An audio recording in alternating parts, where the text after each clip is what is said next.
Hey guys, tonight we drift back, way back, into a world where the sun is a god, the sand sings with secrets, and the river doesn't just give life, it gives memory.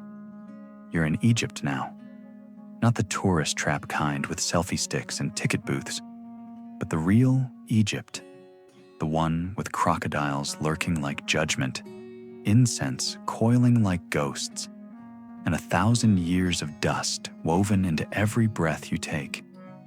The moon hangs fat over the Nile, silvering the reeds. Your sandals crunch against gravel as you walk the riverbank, half dreaming, half aware. Somewhere nearby, a priest is chanting in a language older than forgetting. You can feel it in your ribs, rhythmic, deep, ceremonial. You're not just a guest here. You're inside it now. The story, the history, the hum of eternity. And just a heads up, you probably won't survive this. Not because anyone's planning to sacrifice you yet, but because this world does not care if you're mortal. Kings die here, gods too. Even pyramids lose their edges eventually. So, before you get comfortable, take a moment to like the video and subscribe, but only if you genuinely enjoy what I do here. And if you're still with me, let me know your city and local time in the comments, because someone's always watching from somewhere else in the night. Now, dim the lights, maybe turn on a fan for that soft background hum, and let's ease into tonight's journey together. You open your eyes in the cool pre-dawn dark. The sky is still cobalt. Across the water, fishermen pull in nets by torchlight, their silhouettes tall and slow. The Nile is wide and smooth, like black silk unfurling toward the sea. In this moment, it's hard to imagine the politics, the armies, the divine right to rule, but they're all coming. Behind you, the temple breathes, not literally, but almost. Columns tower like tree trunks, hieroglyphs etched into them like veins. They shimmer faintly with crushed gemstone paint, barely visible in the dim. You step inside. The floor is cold limestone, rubbed smooth by centuries of feet, both priest and prisoner. A boy runs past you, barefoot, marked with ash. He's a temple servant carrying a bundle of reeds. He disappears into a chamber where the statues wait to be awakened. And yes, that's a thing. Statues here don't just sit, they live, if only briefly. Every morning, the priests enter, murmur sacred words, and wipe the sleep from stone eyes. That's your first taste of the supernatural in Egypt. It's not fireworks and ghosts. It's routine. Gods get washed. Icons get fed. The divine is just part of the daily checklist. A bell chimes. A real one, not metaphorical. Time to move. You cross into a public courtyard where early citizens are already assembling. Merchants set up cloth stalls. A scribe yawns into his palm and dips his reed into ink made from burnt bones and Nile mud. A woman offers prayers with a basket of milk and beer. Not for her family, for the dead. They still get breakfast here. The scent of fresh bread and goat hair mingles with incense and sweat. The smell is complicated. The sun peaks over the horizon, and that's when you feel Egypt shift. It's subtle but certain, like a stage being lit from above. You're not just in a kingdom now, you're in a machine, and its engine is divine authority. A shout rises from the north gate. Dust billows. Soldiers enter in perfect formation, spears upright, eyes forward. Behind them, gleaming gold, untouchable, comes the royal chariot. It doesn't bounce. Somehow, it floats. And there he is, the Pharaoh. You've seen pictures, maybe a museum display, but this is different. He's young, no older than 30, with eyes like flint and posture like marble. He doesn't blink, doesn't wave. His gaze scans the crowd as if he's reading it for weaknesses.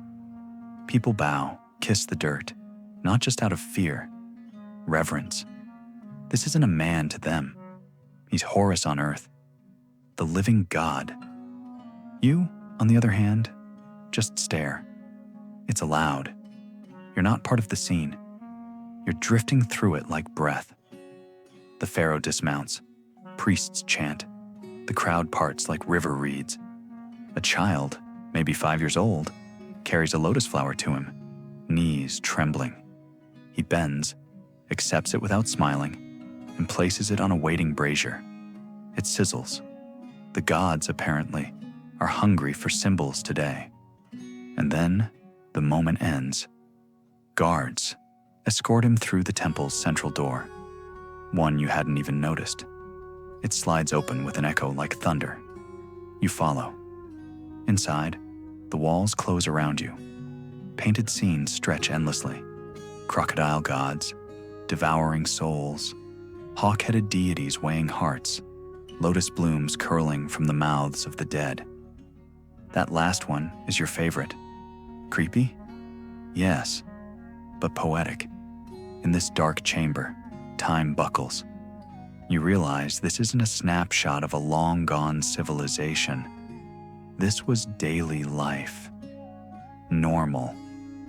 This world didn't see itself as ancient. It saw itself as eternal. And yet, for all their divine rituals, they still feared death. Terribly. You pause by a side alcove. A mummified cat sits on a pedestal, draped in linen, with tiny lapis earrings. A label beneath it reads, "Beloved of Bastet." That's when the fringe detail hits you.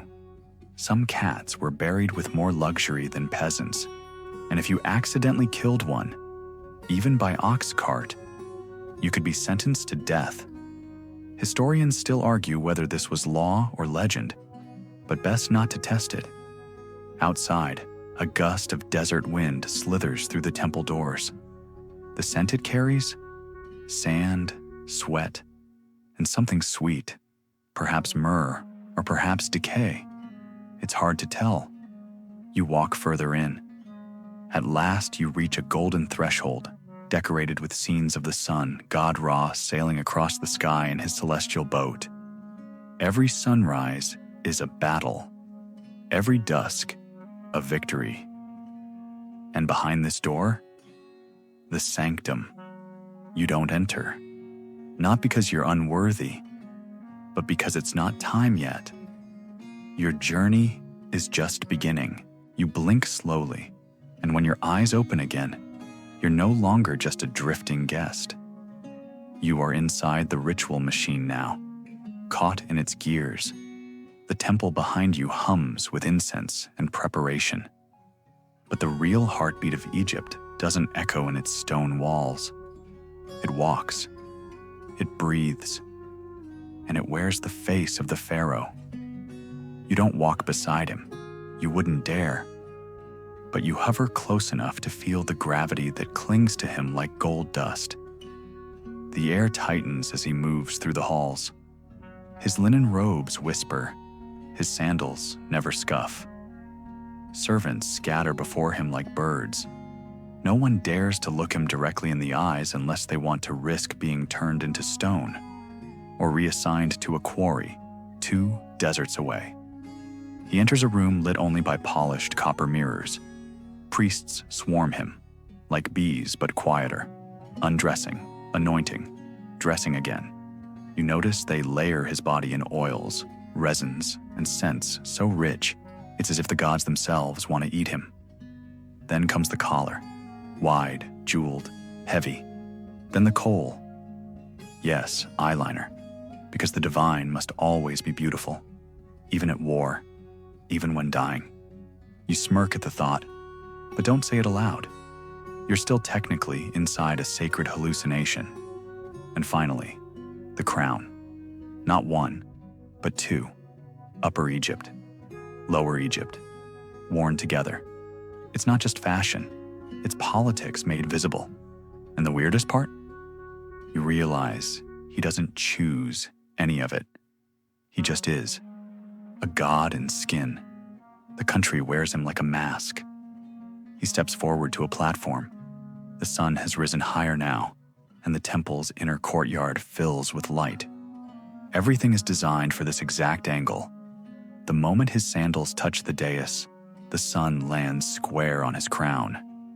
Everyone gasps, not because it's new, but because it always works.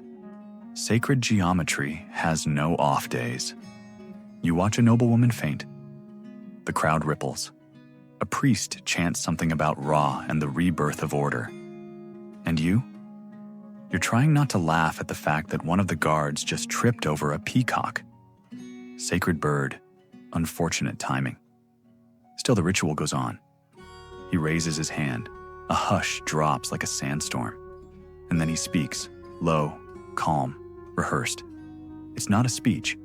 It's more like invocation. Every syllable declares that chaos has been vanquished for one more day. Crops will grow. Trade routes will stay open. No crocodiles in the baths. You're welcome, citizens. The crowd cheers like they've just seen the Beatles, if the Beatles controlled flood levels and wheat supply. And just like that, he turns and disappears again. No waves, no smiles, no human reaction at all. You follow. He enters a long hall with walls covered in scenes of warfare and conquest. But these aren't messy depictions. No blood, no chaos. Every enemy looks like they're waiting politely to be trampled. The pharaoh at the center? Always bigger than the rest. You get the feeling this wasn't how the battles actually looked. But when you're a god king, history isn't about truth. It's about choreography. The smell in here is heavier. Oils, wax, and something else. Papyrus, dust, maybe ego. He steps into the hall of audience. It's huge, cool, despite the desert outside. Hundreds of columns rise like a stone forest. Courtiers line the walls, waiting like statues to be noticed. Petitioners kneel, heads down, holding scrolls, gifts, or bribes, though no one says the last part out loud. This is where decisions happen. A farmer begs for more water rights. A merchant requests permission to sail upstream and marry a governor's niece. A general brings a problem no one wants: war on the border. The pharaoh listens. He doesn't speak right away. Instead, his scribe reads from a copper scroll. There's a quiet click every time the metal unfurls. You wonder how many decisions in history were made not with passion, but with pre-approved paperwork. Finally, he nods. One word. Another nod. A gesture. That's it. He's not cold exactly. He's just trained, like a hawk, and maybe a little tired. You begin to notice things. His fingers twitch occasionally, as if bored. His foot moves subtly under the robe, tapping against the throne. His eyes flicker toward a mural on the wall, not the people. The mural shows the Nile at flood. Fish jumping, birds flying, joy. He misses it, or fears it. Or maybe he's just counting how many more hours of divinity he has to perform today. Because here's the thing, no one likes to say aloud. Being a god is exhausting. He has to embody prosperity, justice, fertility, victory, divine will, and local weather predictions, all at once. And if he stumbles, famine, revolt, the gods get moody. You think back to that boy earlier, the one who brought him the lotus, probably trained for months just to walk 10 steps without tripping. And still, he trembled. Not because the pharaoh is cruel, but because power warps distance. Even kindness feels like lightning from a far-off sky. Eventually, the court session ends. The last petitioner bows so low they nearly kiss the floor. The guards begin to clear the hall. The Pharaoh stands. This time, you don't follow him out. You pause, because as he leaves, you hear him murmur something, too quiet for the crowd to hear, but not for you. He says, "How long must I wear this crown?"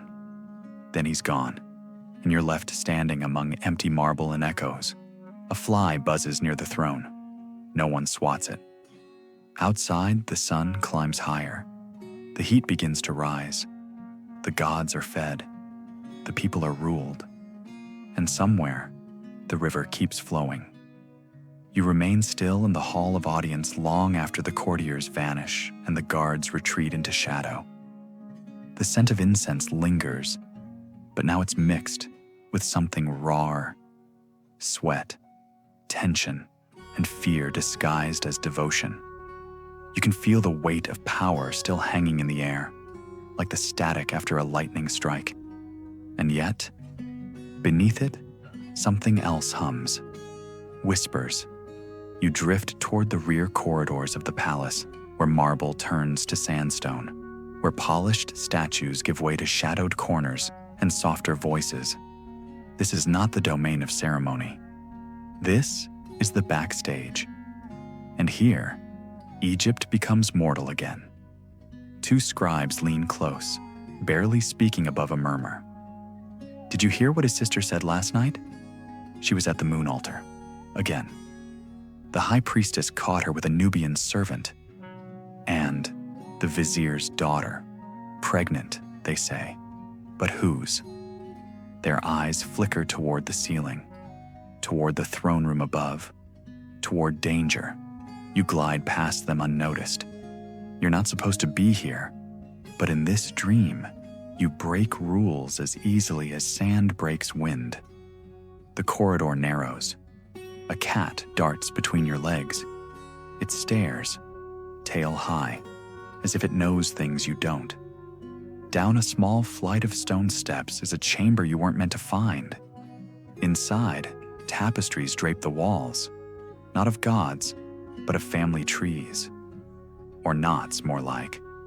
Cousins marrying cousins, sisters marrying brothers, fathers marrying daughters, not out of desire, out of duty. You've entered the royal genealogy hall. There's a table covered in clay tablets and painted busts. Someone has arranged them to resemble a dinner party, but it looks more like a hostage situation. Their eyes, all the busts, seem to follow you, or perhaps judge you. You study the lineages. It's dizzying. One pharaoh had 12 wives, all within 2 degrees of relation. Another married his half-sister, then his daughter, then both. Historians still argue whether these unions were ceremonial or consummated, but either way, the results were sometimes disastrous. Mental illness, birth defects, paranoia, but also loyalty. No one outside the bloodline could ever betray the family, at least not without some effort. You pause at a familiar name. You know this one from museums, from textbooks. Akhenaten, the heretic, the one who changed everything for a little while. We'll get there. For now, you focus on the present, such as it is. A voice echoes down the corridor. Find the princess, now. Guards scramble. You float along behind them like a wind they can't feel. They rush to a garden cloister hidden inside the palace walls. It's shaded by palm fronds, ringed with lotus flowers floating in shallow pools. And in the center, on a marble bench, sits a girl, maybe 16. Sharp eyes, strong jaw, hair braided in coils down her back. She's the pharaoh's sister, and his wife. She lifts her gaze as they approach, not in fear, but boredom. "Why the rush?" she asks, yawning. "Did the sky fall?" The captain bows low. "You weren't at your devotions, High One?" "I was communing," she says, gesturing lazily toward the pond. "With the lilies." Silence. The guards don't move. She stands. "Tell my husband I'll be ready when the gods are." Then she walks away, past them, through them, like she owns the air itself. And maybe she does. You follow her, unable to resist. She moves with purpose now, deeper into the palace's feminine quarters, where queens and sisters and mothers wield influence sharper than obsidian knives. In a private room lined with alabaster and cedar, another woman waits, older, tired eyes, crowned with gold so delicate it looks like sunlight woven into thread. The Queen Mother, the true power. "You're late," she says. "Was admiring the fish," replies the princess, shrugging out of her cloak. "They will admire your body when it's laid on the embalming table if you test your brother again." Oof, that landed. But the princess doesn't flinch. He needs opposition, or he forgets he's human. The queen nods slowly. And so he needs you. You watch their faces, mirror images, one younger, sharper, but both carved from the same royal stone. You realize something quietly terrifying. These women are not decorations in a king's life. They are the kingdom. Behind every divine pharaoh is a network of wives, sisters, daughters who scheme and sacrifice and survive. It's not about love. Not really. It's about control. Who marries whom? Who bears the air? Who whispers in the ear of a god? You pass through another chamber now, where young women play harps and apply scented oils to one another's skin. A servant lights a brazier that smells like cinnamon and myrrh. The scene is peaceful, almost gentle. And then one of them giggles, not playfully, but cruelly. She's reading a letter from a priest about a bastard child born in secret. "Will they drown it?" one girl asks. "Only if it's lucky?" Another replies. The harp plucks a soft note. Someone begins to hum. This isn't a palace, it's a hive. And beneath the honey, the stingers hum. You step back outside, into the sunlight, dizzy from the heat of all this invisible power. Above, a hawk circles the sky. Below, the king prepares for war. And somewhere between them, the sisters whisper like snakes in silk. You wake, or think you do, inside a chamber that smells like cedar oil and polished stone. The air is cool, despite the heat that thrums just outside the walls. No birds sing here. No breeze moves. It is as if the palace itself is holding its breath. A door creaks open. Time restarts. You're standing now behind the curtain of morning rituals. The pharaoh, still spotless in linen, has re-entered the inner sanctum. He's flanked by priests again. You'd think, after being worshipped as a living god, the man could sleep in. But no, he has a divine calendar to uphold. And let's be honest, even gods don't get personal days in Egypt. The chamber is arranged like a play. The priesthood has been blocking this scene for centuries. One adjusts a flame. One lifts a silver spoon. Another crumbles something green and slightly fuzzy into a golden bowl. Maybe mint. Maybe magic. You're not close enough to check the label. The high priest steps forward. "Great One, Horus incarnate, son of the sun, we ask your blessing on the crops, on the people, on the sandals of the tax collectors." You almost chuckle. Sandals. Really? But yes, in Egypt, everything gets blessed, because everything must function perfectly, or else chaos, the enemy of Ma'at, will slither in, and nobody wants another year of frogs and rivers of blood. The pharaoh nods once. That's all it takes. His eyelids flicker, not in boredom, but in focus.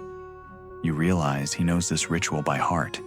Every line, every grain of incense, every note of the sistrum bell.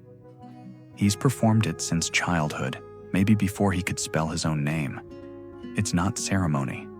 It's survival. The ritual unfolds. Libations poured on sacred statues, oil rubbed into the arms of deities, gold leaf fluttering in the filtered sunlight. The gods are treated not as metaphors, but as actual entities. Hungry, moody, very real. And someone has to keep them happy. Guess who? Behind the altar, a young priest fumbles his grip on a vial. It slips, clinks softly. Doesn't break, but the sound echoes too loudly. The room freezes. The pharaoh's head tilts. Not sharply, not cruelly. Just precise. The priest's hands tremble. "Continue," the pharaoh says, his voice like linen soaked in river water. Soft, but heavy. The moment passes. But you catch something in the boy's eyes. Terror. Not of punishment, but of shame. Failing a god, even by accident, stains your soul. Historians still argue whether the Egyptians feared their gods or merely respected them obsessively. Either way, the result looks the same: absolute compliance. The ceremony winds down. Offerings are complete. The music softens. And now, the pharaoh must do something stranger than any invocation. He must go sit in a room and listen to people talk. You follow him into the hall of sacred council. No gold here, no perfume, just white walls and low chairs. The architecture forces people to sit lower than the pharaoh. Even the vizier must crane his neck like a sunflower. The vizier speaks first, all throat-clearing and polished phrases. Something about grain stores, river levels, a brewing dispute between camel merchants and fishermen. You watch the pharaoh's expression. Blank. Impassive. But his hands? They drum against his knee, just once. Almost a tick, or a signal. The scribe scribbles it down. You realize this entire meeting could have been an email, if emails were carved into limestone. Another official stands to speak. This one's younger, nervy, his beard a little too carefully shaped. He's here to ask for permission to open a new quarry. The pharaoh asks a single question: who profits? The room falls into a soft but noticeable silence. That's the trick with divine kingship. It's not about ruling. It's about reminding people they're being watched. You lean against a column as the meeting continues. These men play politics like a game of Senet. Every move requires calculation. Every compliment hides a plea. Every agreement is a gamble. You wonder what the pharaoh actually wants. He doesn't show emotion, but you catch him glancing just once out the window. The view is simple. The Nile, lazily winding past the palace gardens. Papyrus boats drifting like clouds on water. And you realize he's not thinking about war or taxes or petitions. He's thinking about the river, the one thing he can't control. A priest enters, bowing so low you worry he'll snap in half. Great one. The astrologers request your presence in the Tower of Sight. The pharaoh nods once, a subtle roll of his shoulders. He's been sitting too long. He stands, and you follow. The Tower of Sight is exactly what it sounds like. Tall, narrow, and filled with tools of starcraft. No telescopes, of course, just polished obsidian, bowls of oil, and charts drawn on crocodile skin.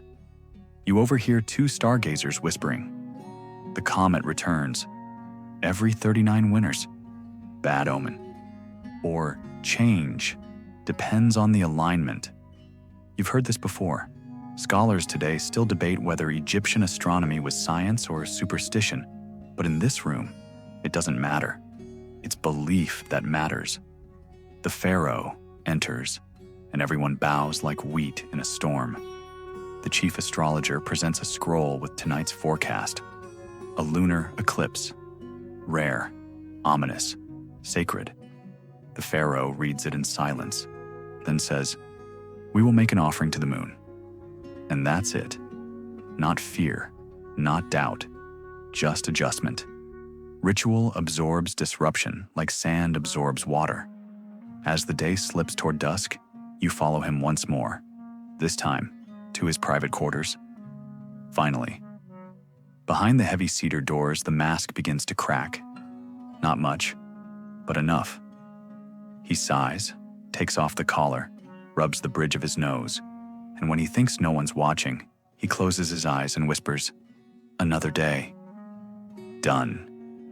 You stand beside him in the silence and wonder, how many more? Night slides in like a silk sheet soaked in ink. You're standing outside the palace again, where the city is slowing, cooling, folding in on itself. The stars begin to peek through, each one meticulously catalogued by priests who believe that destinies are not written in hearts, but in the sky. Behind you, the Pharaoh rests, or rather, lies still. No true rest comes when your dreams belong to the gods. You wander through the outer sanctum, where servants begin the nightly cleansing. Jars of oil line the walls, each labeled in pictograms: lavender for calm, frankincense for clarity, and, this one's a surprise, crocodile dung. Yes, that's a thing. Mixed with honey, it becomes a fertility paste, possibly a contraceptive, possibly both. Historians still argue over that one. Egypt, it seems, wasn't afraid to experiment.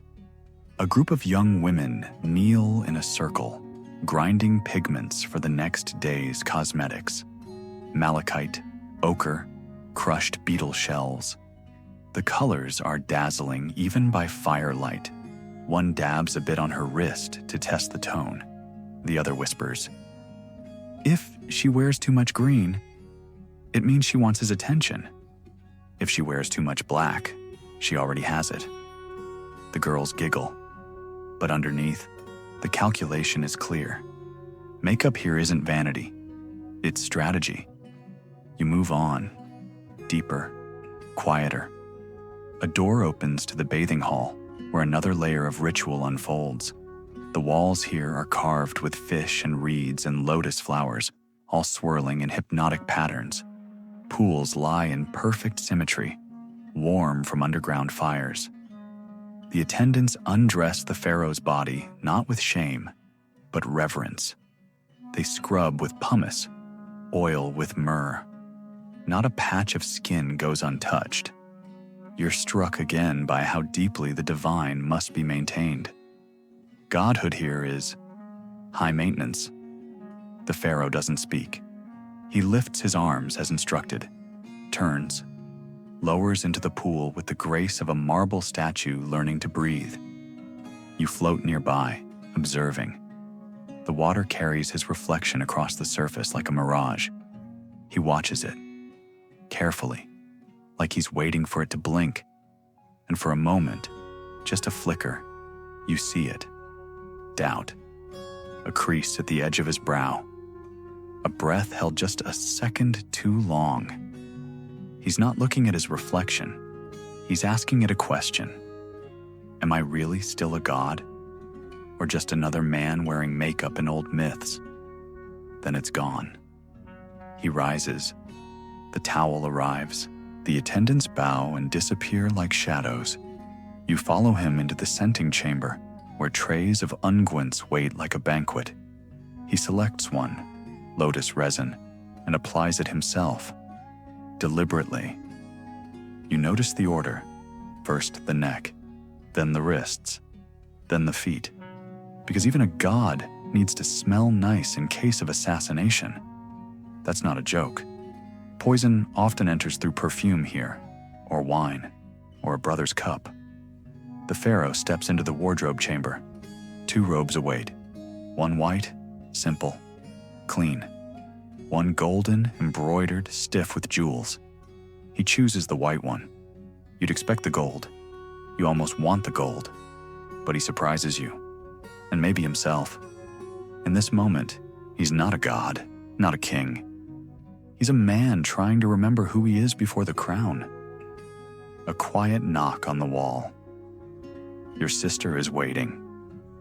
Of course she is. You follow him down the corridor that leads to the private garden, a moonlit space shielded by thick hedges and even thicker secrets. She's already there, reclining on a cushioned bench, draped in linen the color of dusk. Gold armbands curl around her biceps like snakes mid-whisper. "You're late," she says, not unkindly. "I was bathing in crocodile dung," he replies, a faint smile. She tosses him a fig. He catches it mid-air. Their conversation is casual, intimate, but every line carries tension, like reeds bent over rushing water. They talk about the grain yield, the construction delays at the new temple, a dream she had where the moon swallowed the sun and her hands turned into ash. "That's just indigestion," he says. "Eat less goat." Another smile. But you can see it. He listens, really listens. With her, he doesn't perform. He breathes. Then she asks, "Will you name the boy your heir?" And the air thickens. "Which boy?" he replies. She doesn't blink. Exactly. You realize she's not asking for herself. She's asking for Egypt. The gods may demand offerings, but it's the bloodline that demands insurance. They sit in silence for a moment. Crickets hum. A breeze stirs the reeds. She speaks again, softer now. "We can't rule forever, but maybe we can choose who comes after." He nods finally. "I'll think about it." You believe him. And also, somehow, you don't. Because in this world, thought and action are separated by ritual, by advisors, by curses carved into limestone. Later, he returns to his chamber. The bed is raised, canopied, draped in linens dyed with crushed saffron and hematite. A servant smooths the pillow with practiced ease. He lies down, not with exhaustion, but with resignation. Tomorrow, the ritual begins again, and you'll be there, watching the god wake, watching the man disappear. The sky blushes violet as dawn approaches, and you find yourself where few are allowed, beneath the palace, in the bowels of the sacred compound. You descend with the first priests of the day, moving like mist through a tunnel carved from pure intention. Down here, stone doesn't echo, it absorbs. This is no prison, this is preparation. You emerge into a subterranean hall lit by flickering oil lamps and the faint gleam of polished gold. At first glance, it looks like a museum, if museums could pulse with breath. Shelves line the walls, not with scrolls or jewels, but with jars. Hundreds of them, each one labeled, each one sealed. Hearts, livers, brains, not fresh, not food. These are the preserved organs of the divine dead, carefully extracted, lovingly stored. A second life waiting. And beside them, cats, birds, snakes, baboons. Yes, baboons. They're not statues, not relics. They're mummified, dressed in bandages and beads, each wrapped like royalty, their faces painted with reverent care. A cat near your elbow wears a gold nose ring. A falcon rests atop a miniature throne. Welcome to the zoo of eternity. You trail behind a priest who walks barefoot and silent. He carries a dish of crushed lotus petals. Occasionally, he sprinkles them before the altars, not for aroma, for honor. He turns and whispers, not to you, but to a mummified ibis. "Guide our knowledge, great Thoth." The ibis does not reply, but it doesn't have to, because here in the crypt of sacred beasts, silence is conversation. You pass into another chamber, this one hotter, narrower, coated in soot. A fire burns low in the center. Above it, a slab. On the slab, a shape, human, but not breathing. The embalming priest works in rhythm. Cut, clean, dry, repeat. His tools are obsidian, his hands so steady they could be carved themselves. The dead man on the table isn't a pharaoh, just a noble. His wife stands behind a screen, crying in a very measured, socially acceptable way. Too loud, and she's dramatic. Too quiet, and she's suspicious. Beside her, a child holds a carved wooden shabti, an afterlife servant. He's been told this doll will carry messages to his father in the field of reeds. You linger as the priest removes the brain through the nose with a hook. You flinch, because of course you do. Everyone does. And then he mutters something in Old Tongue, a phrase you can't quite catch. Possibly, may his thoughts be untroubled. Possibly, don't sneeze now. Historians still argue whether the hook was ceremonial or functional. Either way, the work continues. The body is filled with resin and linen, stitched with cords soaked in cedar oil. The priest paints protective glyphs on the bandages as he wraps, not because he's sentimental, because the dead forget things, and without reminders, the soul could get lost, wandering aimlessly instead of passing through the gates of judgment. You move to the next chamber. It's colder here, more orderly. This is where coffins are painted.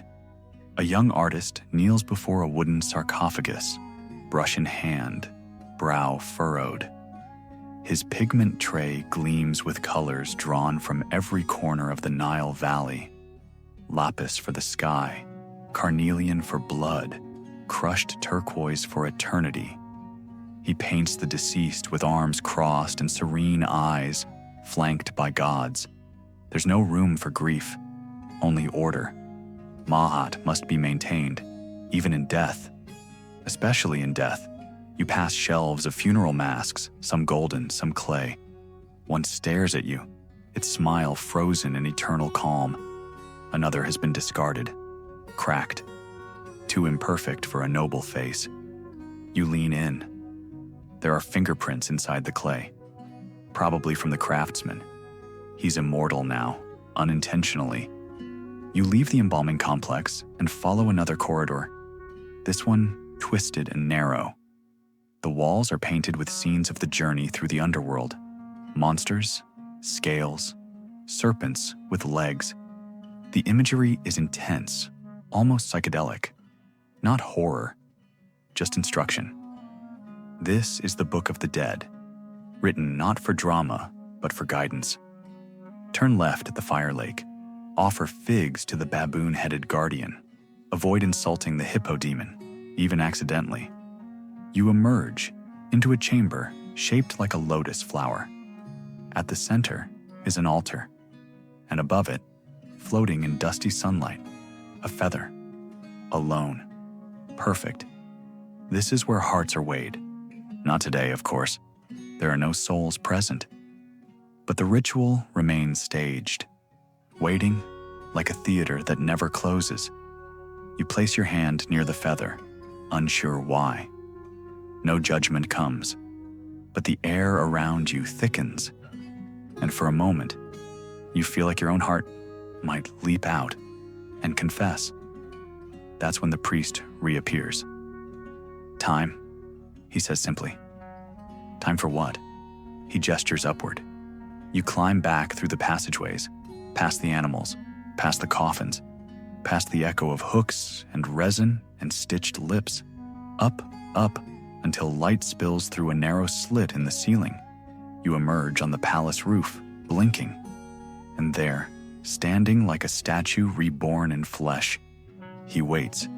The pharaoh, freshly perfumed, robed in linen, sandaled with gold. He stares across the city, toward the tombs. He is alive, but already preparing to be dead. Because in Egypt, you must plan your death while your hands still move. Tombs don't build themselves, and gods must lie beautifully. The sun is high now, bleaching the rooftops and steaming the Nile like a slow-boiled soup.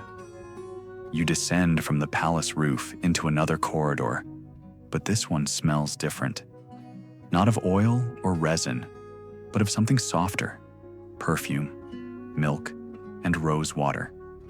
This is the inner wing, reserved for the royal women. And as you cross its threshold, you understand that while the Pharaoh might rule Egypt, it is here that the kingdom is remembered. The room you enter is blinding with light. Not from windows, those are shaded by intricate latticework, but from gold. Polished mirrors catch the sun and toss it across the walls like playful cats.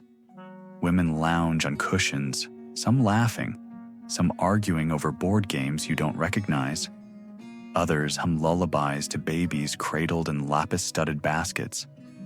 But make no mistake, this is not leisure. This is strategy. Each woman here holds a thread in Egypt's future. Wives, concubines, sisters, cousins. Some are all three. You've stepped into the dynastic web where love is tangled with duty and bloodlines are guarded like treasure. At the center of it all sits the great wife, not necessarily the most beloved, just the most important. Her name is whispered more than spoken, but her presence is unmistakable. Regal posture, henna'd hands, a ring that bears the eye of Horus, glittering like a warning.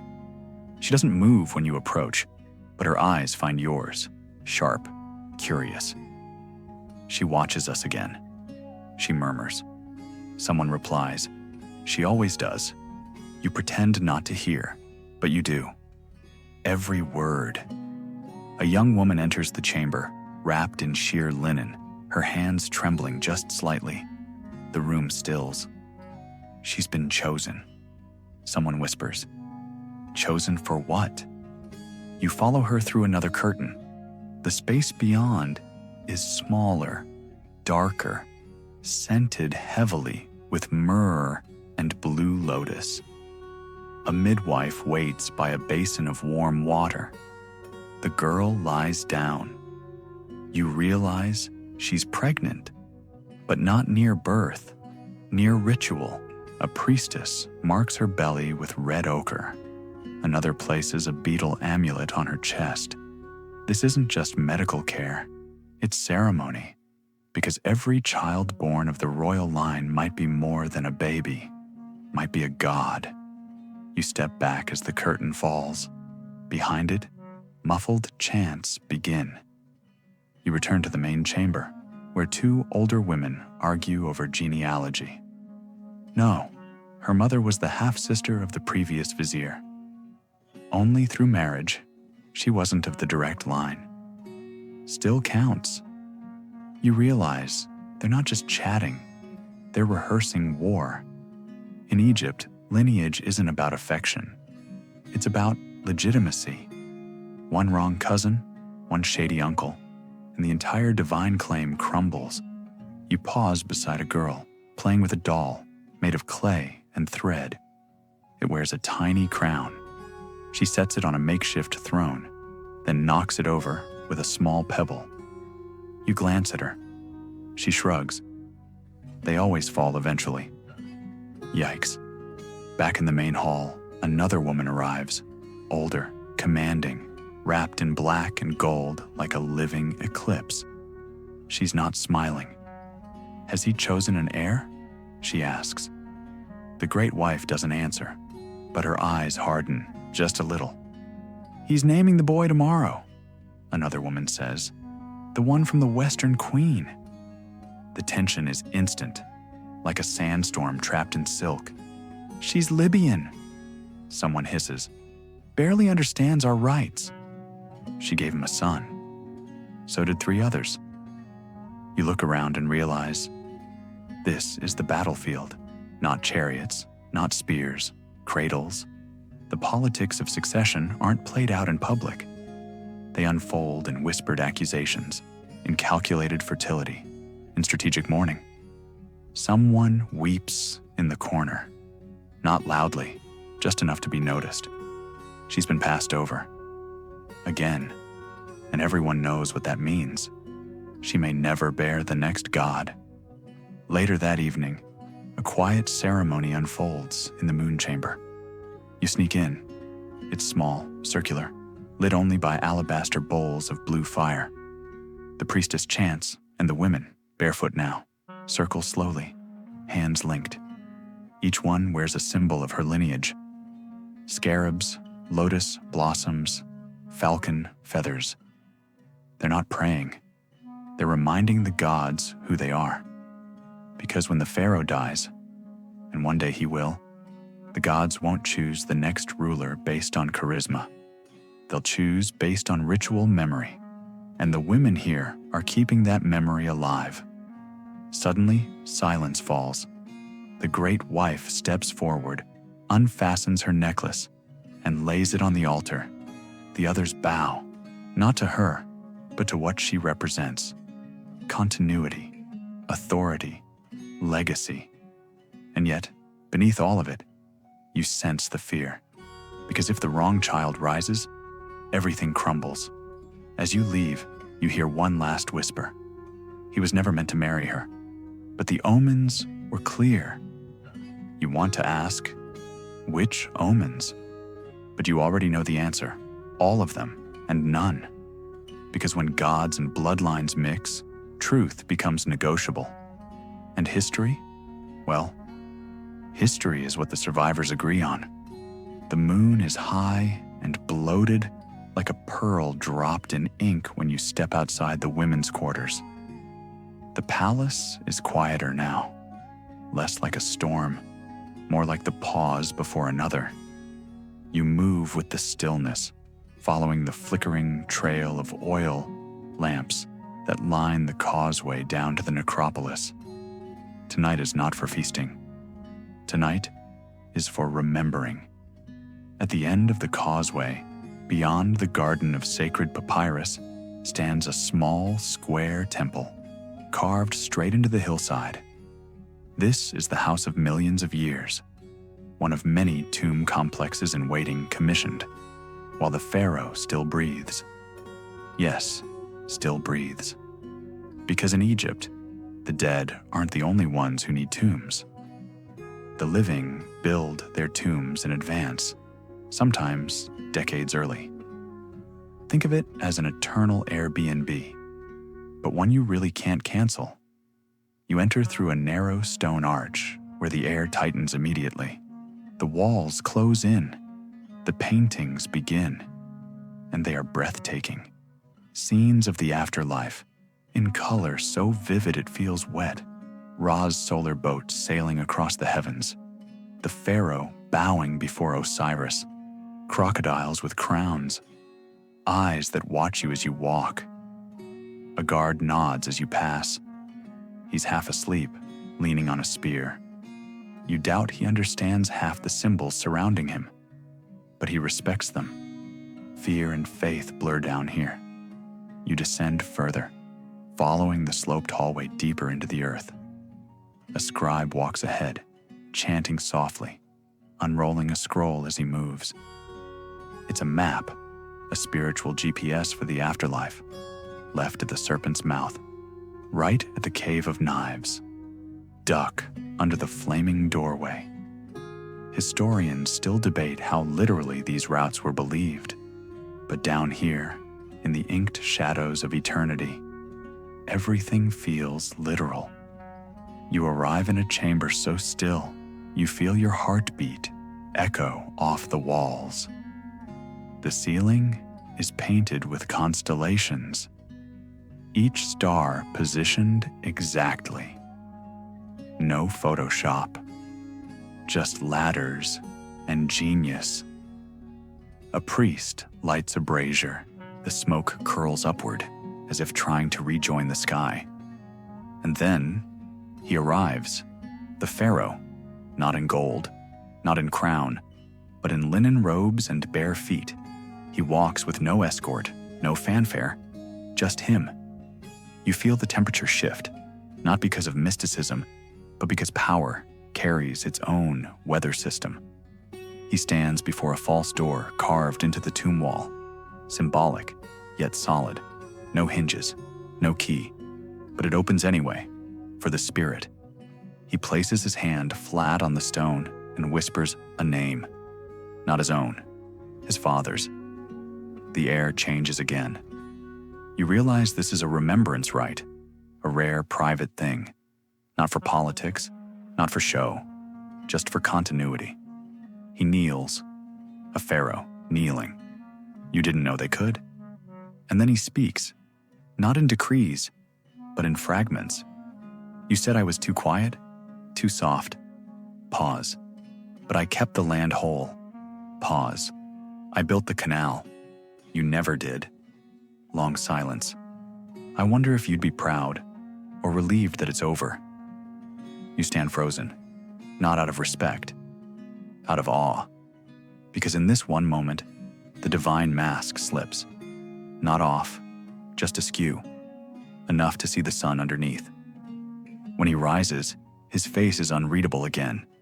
The performance returns, but something stays with you.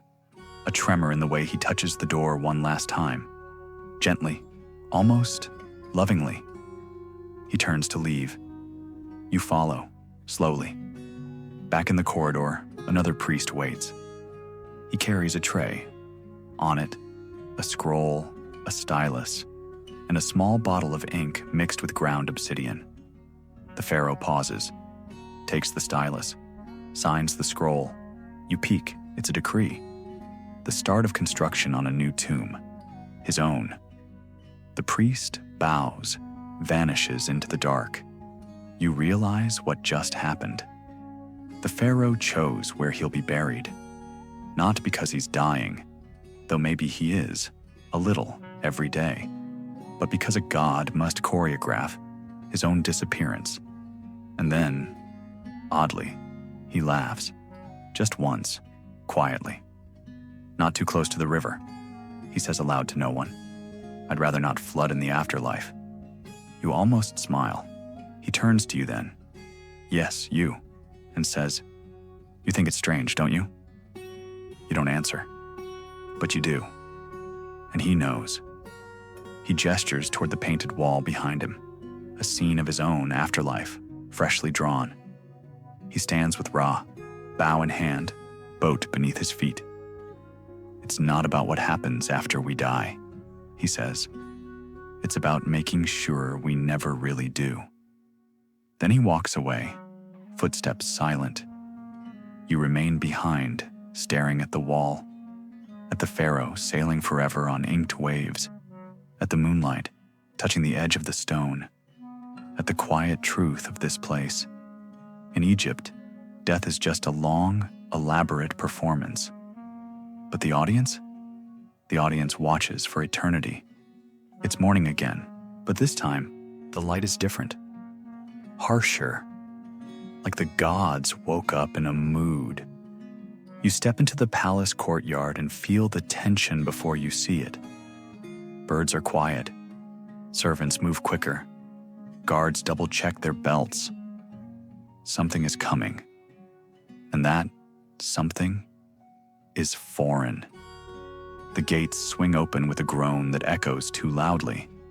A caravan enters, dusty and deliberate, flanked by soldiers in unfamiliar armor. Their helmets are bronze, shaped like horns. Their robes are dyed in impossible colors, deep sea greens and crushed berry reds.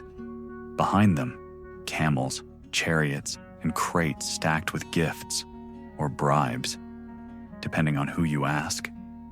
You're witnessing the arrival of a foreign delegation. This isn't a visit. It's a chess move. You follow the procession through the corridor of judgment, past guards who don't blink. One chews nervously on the inside of his lip. Another grips his spear tighter than necessary. They've seen enough of these to know. Peace talks are just war with nicer outfits. The foreign leader dismounts. He's broad-shouldered, sun-scarred, with a jaw that looks like it's been carved by resentment.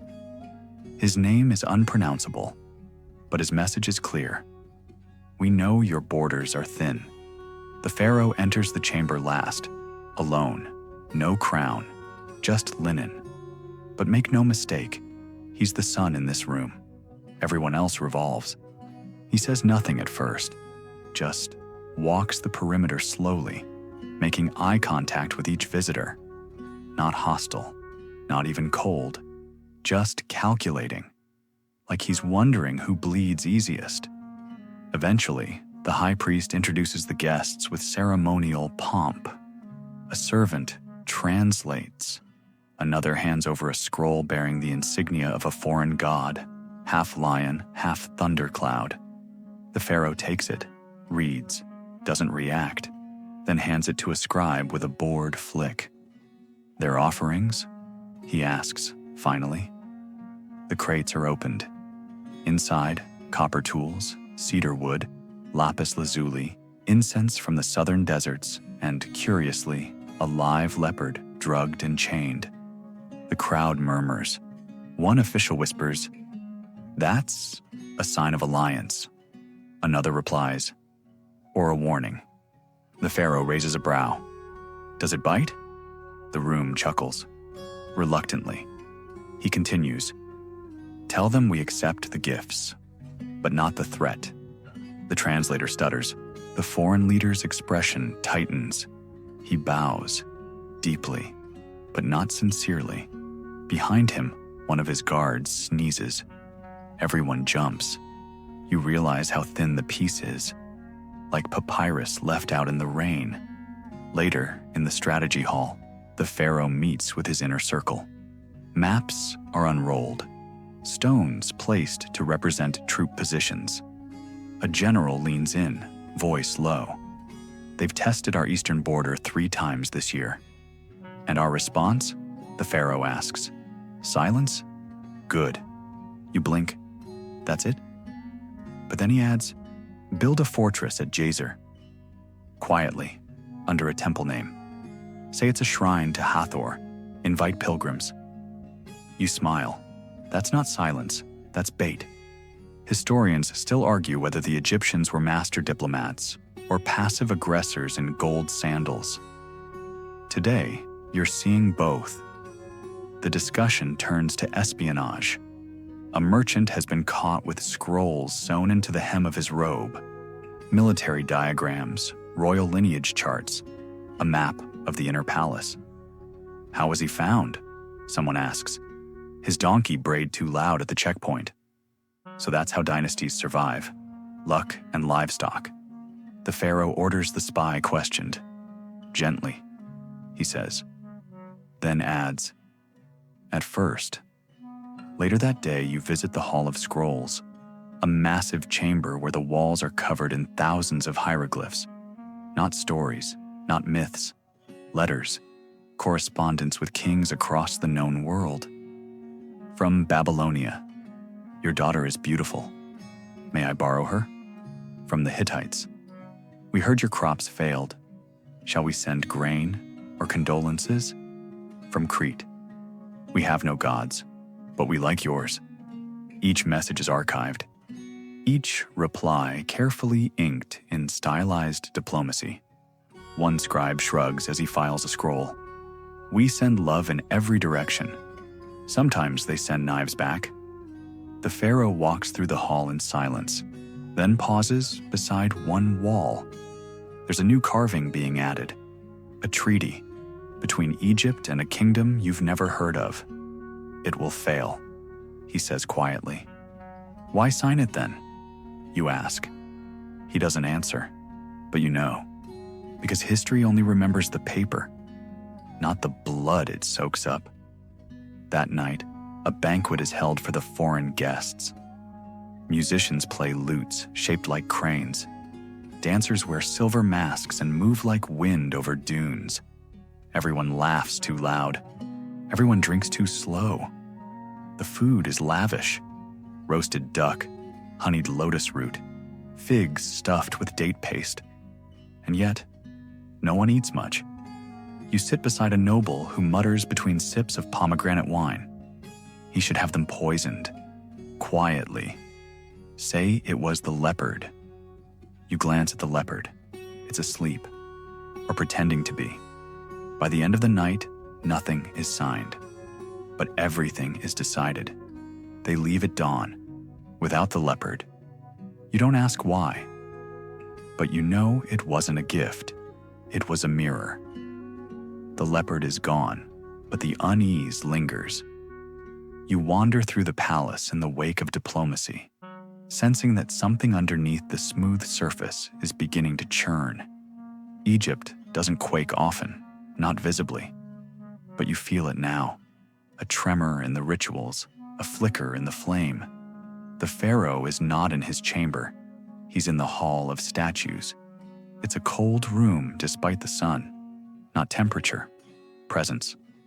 The air feels still, like time itself has stopped to listen. Here, colossi of previous rulers loom overhead. Granite, limestone, alabaster, obsidian. Each face is perfect, idealized, carved to defy erosion and memory alike. You count them, 32, and each one is watching. The pharaoh stands before the newest one, his own, still unfinished. A sculptor works in silence at its base, chiseling the hem of a robe, the faint crease of a brow. He made the nose too small, the pharaoh says without turning. You blink. You didn't hear him enter. You never do. He steps closer to his own statue, brushing dust from its knee. Does this look like me? He asks, voice soft. You don't answer. Because of course it doesn't. It looks like divinity, not like a man who wakes with headaches and politics and maybe, just maybe, doubts. Immortality, he murmurs. That's the goal, isn't it? Not to live forever, but to be remembered forever. Then he turns to you. And what happens when memory fades? You want to respond? You do. But the silence is louder than your thoughts. Later, you follow him to the temple of Thoth, the god of writing, wisdom, and questionable bird-head fashion. The walls are coated in hieroglyphic spells. Every inch speaks. Every symbol hums with the weight of repetition. A priest greets the pharaoh with a scroll. This came from the Delta. He opens it, reads. His brow tightens. A rebellion, not a big one, not yet. A fishing village refusing tribute. A local noble inciting unrest. It could be crushed in a day, or become a year-long scar. The pharaoh sighs. Then, very quietly, says, "Send grain," and scribes. Grain to feed, scribes to watch. You nod. That's how Egypt rules. Not with blades first, but with ink and wheat. Historians still argue whether this approach was genius or cowardice. But Egypt's longevity speaks for itself. You step outside and find a scribe leaning against a column, sketching. What are you drawing? You ask. His ears, he replies. Why? So they'll hear in the afterlife? You tilt your head. Don't ears come with the body? He shrugs. Better safe than sorry. You love the logic. Death prep with extra warranty. Back in the throne room, a council is forming. Advisors, generals, temple elites, royal architects. The pharaoh enters last, always. The room stills. The vizier clears his throat. We have begun work on the new tomb, as ordered. The pharaoh nods.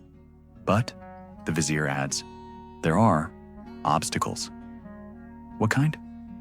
The room tenses. One architect says, flooding. The bedrock at Abydos cracked after the last tremor. Another adds, and labor is short. The seasonal farmers are still harvesting. The pharaoh listens, silent. His thumb brushes his chin, his version of pacing. Then move the site, he says. To where? West of Thebes. A sharp breath, that's sacred ground. You'll displace the priests of Hathor, someone warns. Then let them bless the move, he replies. Tell them the gods spoke. But did they? The vizier asks, too bold, too fast. The pharaoh meets his eyes. They will. And just like that, it's decided. You leave with the architects as they shuffle scrolls and murmur curses. One mutters, we'll never finish it before the flood season. Another, he knows something we don't. You trail them toward the planning chamber. On the wall, a new sketch, floor plans for the tomb-to-be. Corridors, false doors, traps, secret chambers. Why traps, you ask? To keep out the living, the lead architect replies. You pause. But isn't it meant to protect the dead? He looks at you. Same thing. That night, the stars return. Same constellations. Same stories. You lie in the garden near the sacred pool where lotuses bloom under moonlight. The frogs sing, uncaring. The pharaoh walks past you, barefoot, alone. He doesn't notice you. Or maybe he does. He kneels by the pool and stares into his reflection. You approach quietly. Do you believe in the afterlife? You ask. He doesn't answer. Then, I believe in preparation. You both sit in silence, watching his face ripple with every tiny wave. You want to ask, are you afraid? But that would be cruel, because gods don't get to be afraid. And men pretending to be gods, they're too tired to admit it. The next morning, you awaken to noise, sharp, metallic, urgent. Somewhere near the palace gates, soldiers drill in formation. Spears clack, shields thump. Voices bark commands that echo off the sandstone walls. Egypt doesn't go to war often. But when it does, it likes to rehearse. You head toward the training ground, where dozens of young men move like a single organism. Sweat gleams on their backs, their movements precise, violent, beautiful in a way that's difficult to explain. Their commander, a woman in bronze armor, surveys them with one hand on her hip and the other on her whip. Yes, a woman. Egypt doesn't always care where power comes from, as long as it gets things done. She turns as you approach, one eyebrow cocked. Here to fight? She asks. You shake your head. Shame, she says. You'd make a good distraction. She means it as a joke. You think. Nearby, a royal boy, barely 15, trains with wooded swords. His tutor circles him like a vulture, barking instructions in between sips of date wine. Again, parry, step left, stop blinking. The boy fumbles, tries again, sweats harder. He's not bad, but he's not ready either. Is he one of the heirs?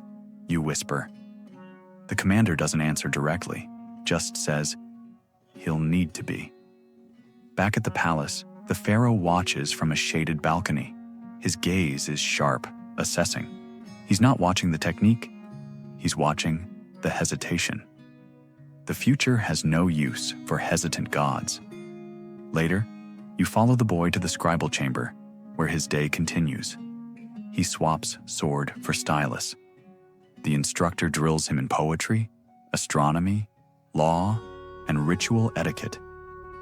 Write the names of your ancestors, the man demands. The boy does. Now write the names of your enemies. The boy hesitates. And there it is again. Hesitation. You glance at the scroll. He's written, none yet. You can't help but smile. Give it time, kid. In the adjacent chamber, you find another youth. This one older, more polished, correcting mistakes on a diplomatic letter. His handwriting is flawless. His eyes, less so. Jaded already. He looks up. You're watching us. You nod. Do you know which one of us it'll be? He asks. No. Neither do we. That night, the pharaoh meets with his astrologers. They unfold sky maps, charting alignments and eclipses, tracking divine signals like accountants tracking tax debts. One points to a constellation. The crook aligns with the falcon in 4 days. And? The pharaoh asks. It's auspicious. For naming, the pharaoh nods. It's time. A public announcement is planned. You trail behind the scribes as they carve proclamations into limestone. His Majesty, Light of Ra, will name his divine successor at the Temple of Karnak. The letters are thick, deep, meant to last longer than memory. In the temple courtyard, preparations begin. Musicians rehearse the hymn of inheritance. Dancers mark the space for the ceremonial steps. Priests debate over which god will be honored first in the opening rite. Arguments break out.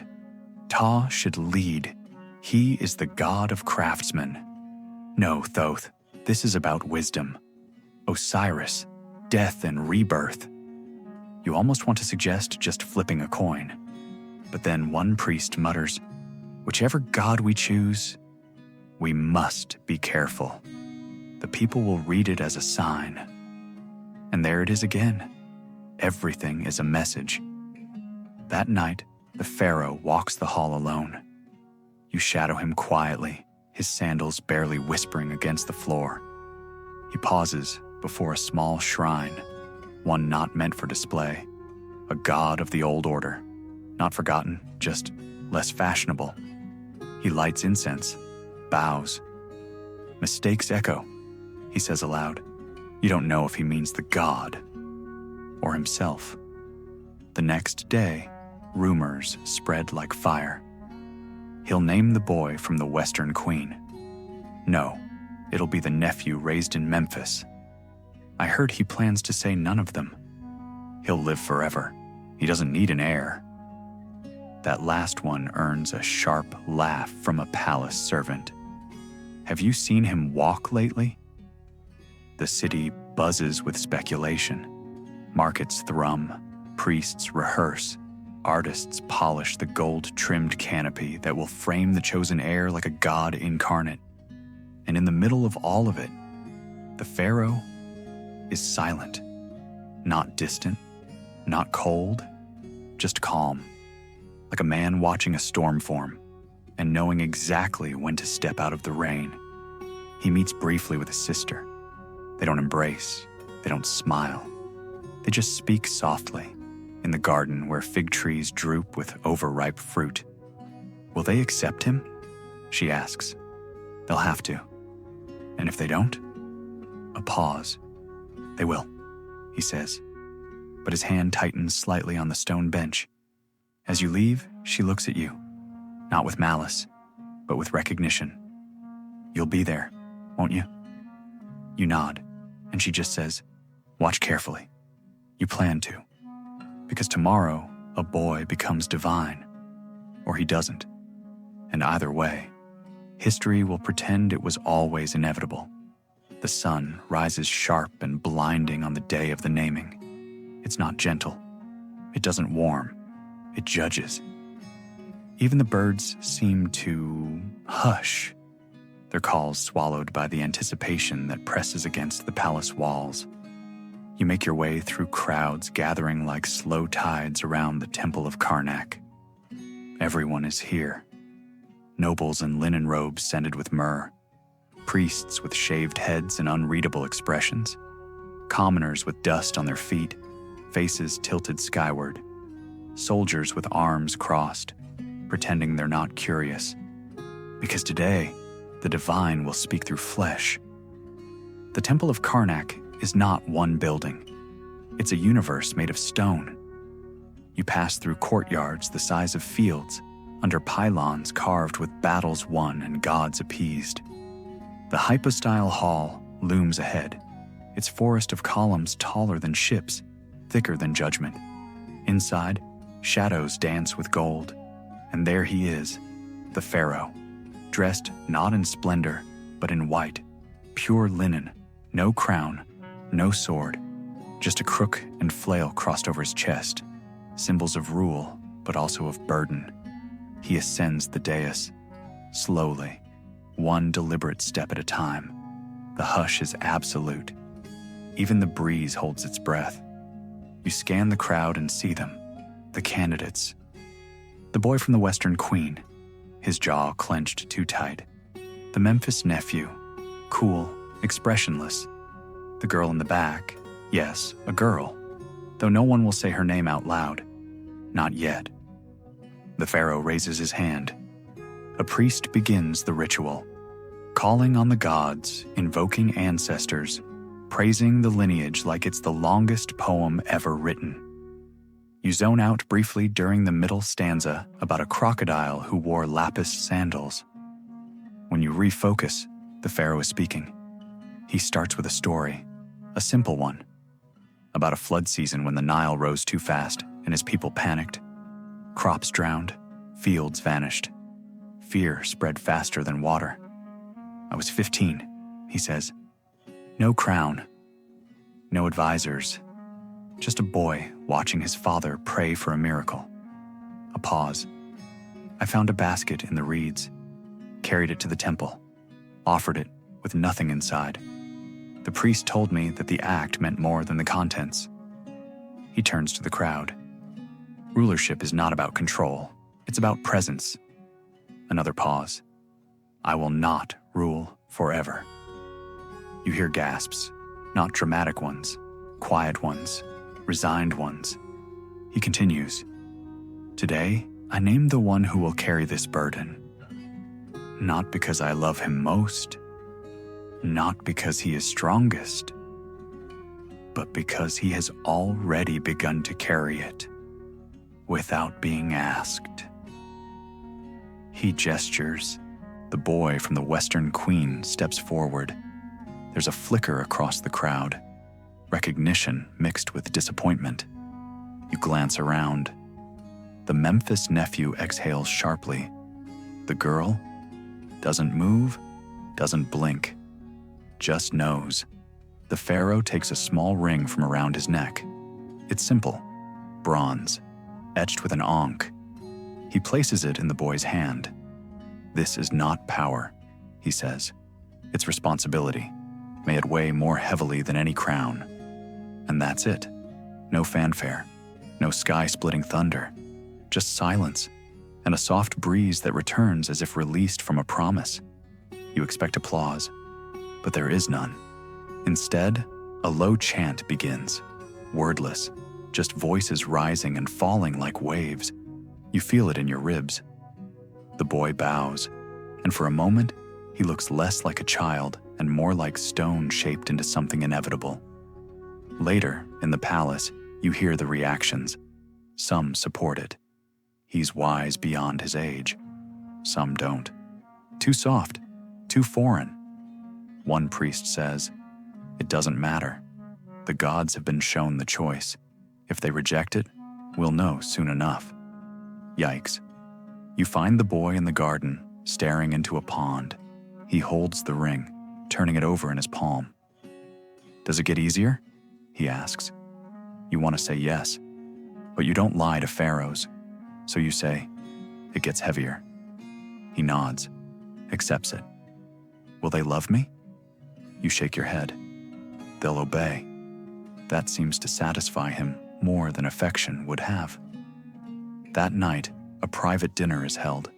No guests, no performers, just the pharaoh, the boy, and a few close advisors.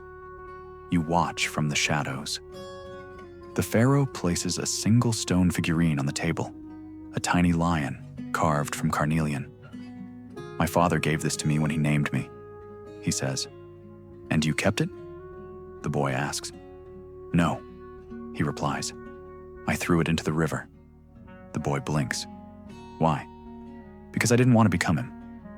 You sit with that. So does the boy. Then he takes the lion and doesn't throw it. Later, when the palace sleeps, you pass by the pharaoh's chamber. You pause. Inside, you hear him breathing. Not peacefully, not deeply, just breathing. And you realize something strange. He didn't name a successor because he's dying. He named one so he could finally live. You wake to the smell of smoke, not fire. No crackle of burning wood. No heat licking at your door. This is older, thicker, a scent rooted in temples and bones. Incense, bitter and medicinal, laden with centuries. It curls through the corridors of the palace like a serpent seeking its tail, like a prophecy left unsaid. You rise before thought catches up with you. pulled forward by instinct alone, your feet already carrying you down stone halls painted with gods who neither speak nor sleep. You follow the scent until it leads you as you knew it would, to the heart of the palace, the inner sanctum where the high priest of Sekhmet is performing his cleansing rites. Smoke coils around him like silk, veiling his face in shifting gray. The pharaoh is ill, not visibly, not dramatically. There are no proclamations, no guards running for physicians in the night, no cries in the courtyard, no sudden closing of gates. But the sickness is there, slow and certain, enough that everyone pretends not to see it, enough that the silence has grown teeth. The physicians speak in riddles, in euphemisms wrapped in politeness like linen around a corpse. His energy is disrupted. He has been overexposed to divine heat. He carries the weight of both worlds. You nod. You are expected to nod. But you see the truth in the way he moves now. Slower, stiffer. A man pacing himself toward an end he already accepts. The way he reaches with his left hand for his wine because the right hand trembles. The way his words are fewer, but heavier. Each syllable carried across the air like something fragile. It is not death, not yet, but it is whispering. And Egypt listens. The palace shifts in rhythm, subtle but certain. Servants move quieter, guards stand straighter. Courtiers wear white more often, as if in rehearsal. The boy heir receives visitors now. His youth is still visible, but so is the weight pressing down upon it. He listens more than he speaks, already wiser than many who taught him. You watch him receive an envoy from the Nubian border, a man weathered by sun and river, bearing gifts of carved ivory and questions masked as flattery. The boy asks not of tribute, but of rainfall, of trade, of how the villagers feel, not just what they need. Later, you overhear a courtier sneer, too soft-hearted. Another answers, quieter, so was Horemheb. And he lasted 2 decades. Historians will argue for centuries about Horemheb, general, king, usurper, reformer. But they will agree on this. He was ready, and this boy, God's help him, might be too. You walk through the royal gardens, where workers quietly raise a small structure between the date palms. Not grand, not meant to last. Cedar and linen. A retreat tent, they call it. A place for healing, they say. But everyone knows. It is the preparation chamber, a place where pharaohs speak with gods before they go to meet them. Inside, the priests arrange the ritual objects with careful reverence. Gold sandals for the journey, a sacred staff, a necklace of turquoise beads, crushed and rethreaded so often it seems held together by memory alone. A miniature boat carved from pale sycamore, too small to float, too sacred to burn. You touch it. It is light, fragile, like the future, like the breath of a man who is no longer certain he will wake tomorrow. Beyond the palace, whispers crawl like ivy through the streets. Some say the pharaoh has been cursed. Others claim poison. A woman swears she saw Anubis himself walking beside him in a dream. Another whispers, he is shedding his skin. The new god is waiting beneath. People speak nonsense when they are afraid, but beneath their fear is a kind of preparation. Egypt teaches its people to read the sky, the river, the wind. They know how to watch for endings. Even the markets change. Bakers shape loaves into tiny pyramids. Potters carve the pharaoh's cartouche into water jars. Children sing lullabies with new verses about the next morning sun. At night, the temple drums slow. Their beat sinks into the earth like footsteps softening into sand. In the library, You find a scribe bent over his scrolls, copying by candlelight. "What are you writing?" you ask.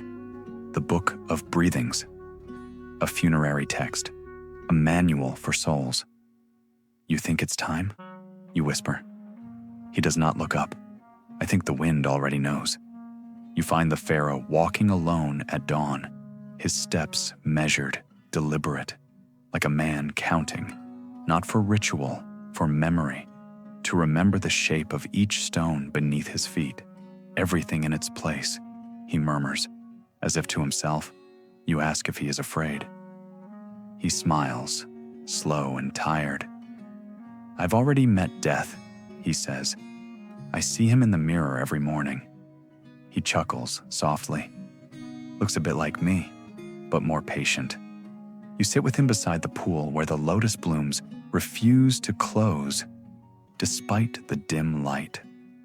The sun breaks the horizon slowly, painting the palace roof in bronze and amber. He watches it as if to make sure it still remembers how. "You'll stay, won't you?" he asks. You nod. "I don't need a witness," he says. "I need a lantern." You do not understand. Not fully. But it sounds like permission. That afternoon, the boy heir kneels before the statue of Ma'at.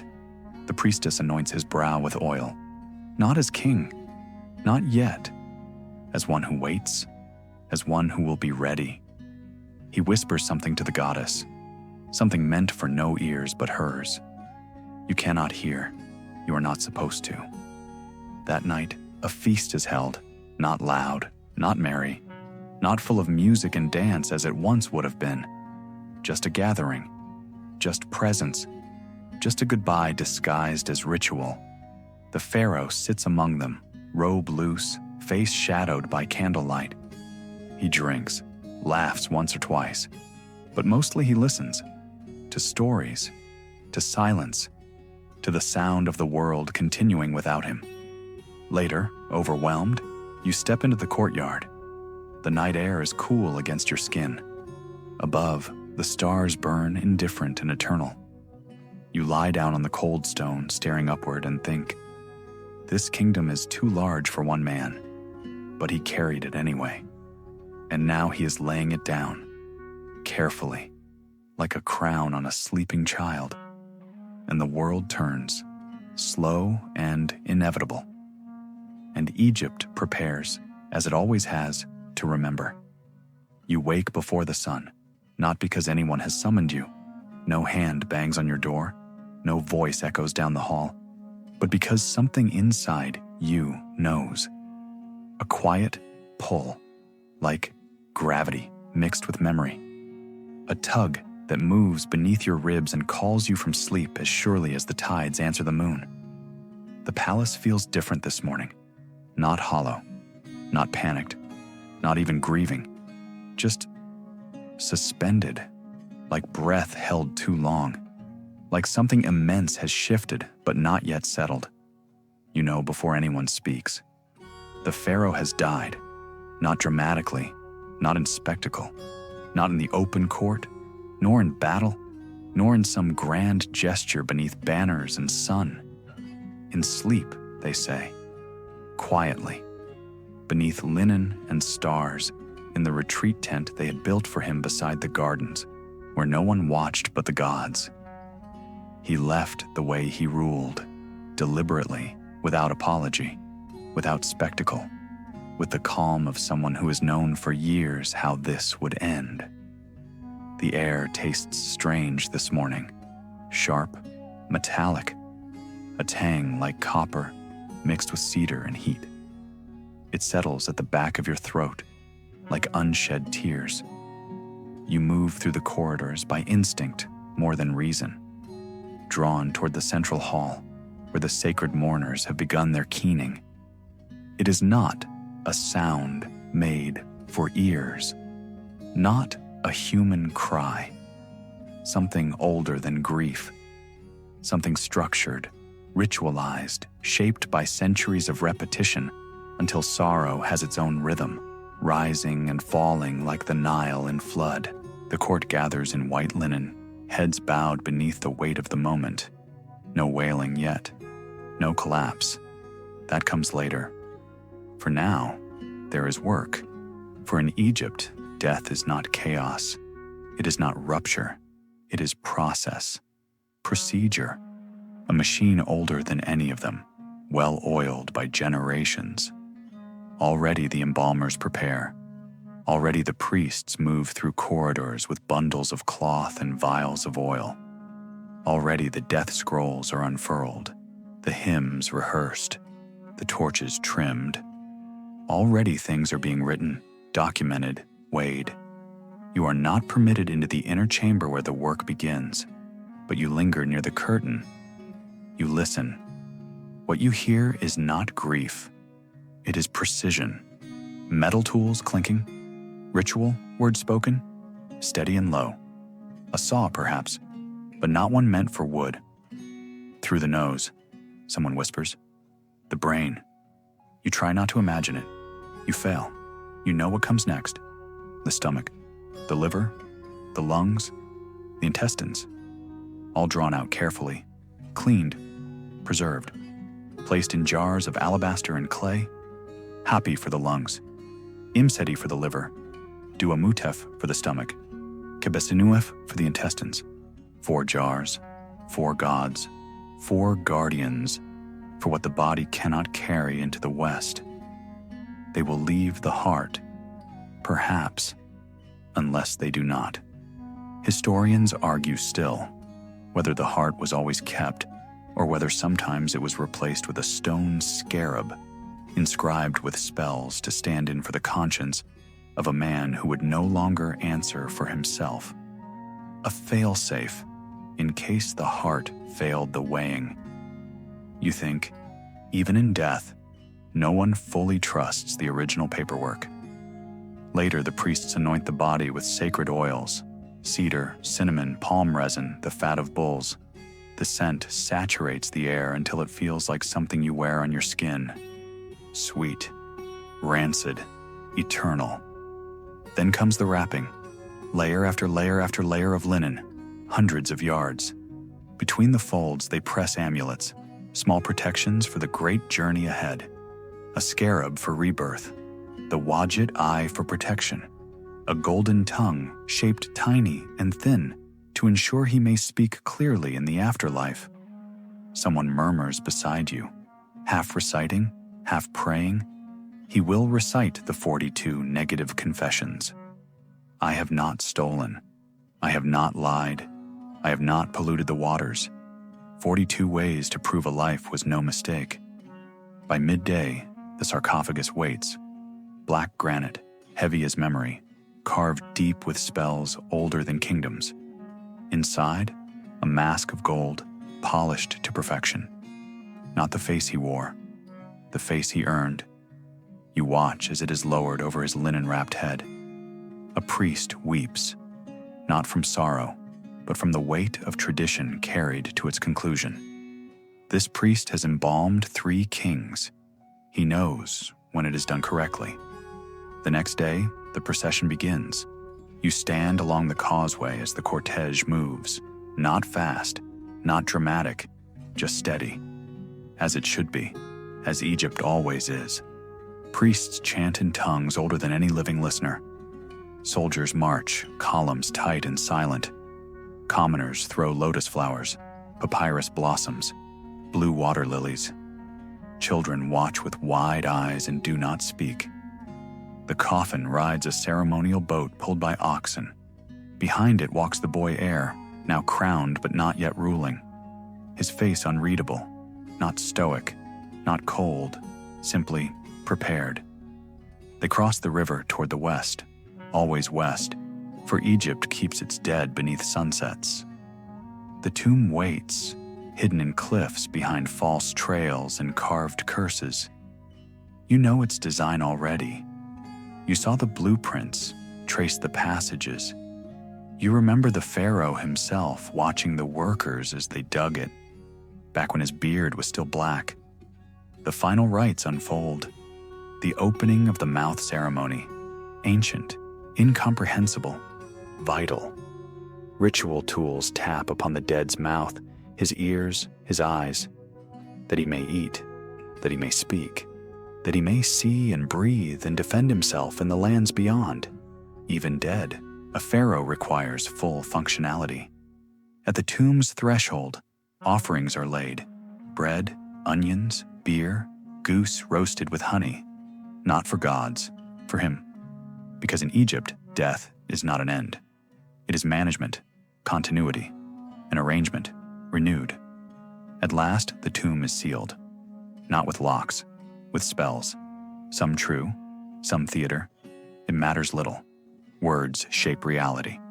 Let no foot enter unless it walks in truth. May vultures gnaw the bones of thieves. You step back as the final stone slides into place with a sound like thunder under earth. It is finished, but not truly. Even now you feel him. Not as ghost, not as shadow, not lingering, not restless. Just present. Beneath stone, beneath skin, in the hush between footsteps, in the weight of his statue's gaze, in the way the boy king speaks that night before the court. Calm, clear, without a script. We do not say goodbye, he tells the people. We say he goes ahead. And perhaps that is true. Perhaps pharaohs do not die. Perhaps they merely move into the walls, and Egypt, as ever, endures. The tomb is sealed. The dust has settled. The stones are in place. The paint beginning to fade beneath the slow hands of time. The chants are over. The priests have withdrawn. But in Egypt, death is never truly done. You begin to notice the aftershocks, not grief, not mourning, not the ache of loss that gnaws at those who live without answers. Number this as a quieter, more insidious ripple. Not sadness, logistics, politics, the subtle quake of power adjusting its weight, like a crocodile turning in deep water. Death is not a silence here. It's a tide. And when that tide brushes against power, it doesn't whisper, it slaps. First come the tribute adjustments. Every province sends more than asked, more than owed. Not from mourning, not from reverence, from calculation, from spectacle. Look at us, they say, with crates of linen, mountains of grain, strings of incense heavy enough to choke the gods themselves. See how loyal we are. See how well we understand how to behave when a god dies. Cattle are herded to the capital in numbers too large to graze. Barley floods the storehouses until the scribes cannot keep up. The governor of far-off Dendera sends a lion cub, sleek and golden, with a collar that reads in careful script, "For the next one." You hope it's a joke. It isn't. Then come the tomb builders. Not the living ones, the others, the robbers. You hear whispers in the markets beyond Thebes. You walk the stalls where spices, oils, and rumors are traded like silver. One man boasts of a tunnel. Forgotten, secret, straight to the pharaoh's gold. Another claims the tomb holds a chariot made entirely of gold. Solid gold? Someone asks. The man shrugs. Number hollow, but lined with lapis, the blue deep enough to drown in. A third man only says, "I saw the mask. I still hear it breathing." You leave before they notice you're not here to buy. In a tavern tucked between alleys, a scribe sits drunk beneath flickering lamplight. His ink-stained fingers clutch at his wine as though it might steady him. He left instructions. He slurs, eyes unfocused. Changed the tomb's layout 3 times. For secrecy? Someone asks. For confusion, the scribe laughs. In the end, even he didn't know which room held his bones. You hope he exaggerates. But you doubt it. This is Egypt. Confusion is its own form of protection. Back in the palace, the new pharaoh sits on the throne. A boy, really? Barely old enough to grow a proper beard. His posture is not yet easy, his words not yet heavy with certainty. But he is there, breathing, enduring, wearing the crown that weighs more than any headdress should. From the gallery above the throne room, you watch him receive an envoy from the east, robes of silk, beard oiled and curled, a gift of 2 white horses and a falcon in a bronze cage, its eyes sharper than its captor's. The boy pharaoh listens, nods once, says clearly, without hesitation, "Tell your king, Egypt endures." And just like that, it does. Transitions are rarely clean. You know this. Egypt knows this. One day, a royal accountant vanishes. So does a scroll listing tomb inventories, artifacts, jewels, the layout of chambers beneath the sands. Coincidence? Perhaps. Perhaps not. Another day, a priest is dragged into the square, his crime loud on the guards' tongues. Selling sacred linen, he claimed, fabric that once wrapped the chest of the divine dead. But it is ordinary cloth. Threads pulled from a market loom, not a funerary rite. He is banished or killed. It's hard to tell. Egypt erases its embarrassments with quiet efficiency. Historians will one day argue whether tomb robbing was rare or common. Some will point to official records, claiming security was airtight. Others will look at the cracked seals, the broken jars, the looted crypts, and wonder, was it theft or tradition? A final audit, a last tribute. Even sacred dead deserve to be accounted for. One dry afternoon, you return to the Valley of Kings, not in any official capacity, just pulled. The cliffs loom like broken teeth, jagged against a sky stretched thin with heat. The air here is different, tight, personal, like breath held too long. The wind moves as though it remembers things it ought not to speak of. You place a hand upon a sealed stone door, cool beneath your palm, solid, silent. You wonder what lies inside now. Gold, certainly. Jewels, perhaps a chariot if the drunkard's tale holds any truth.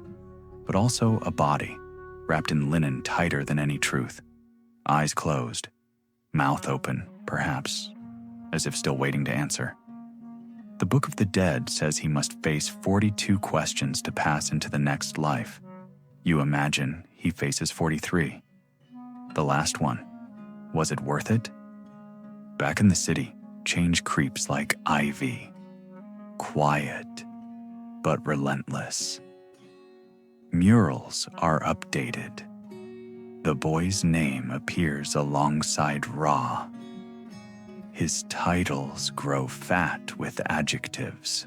His likeness is etched into statues, copied onto scrolls, whispered into prayers. The old pharaoh is not erased, not yet, but shifted, slipped sideways into the slow, comfortable embrace of myth.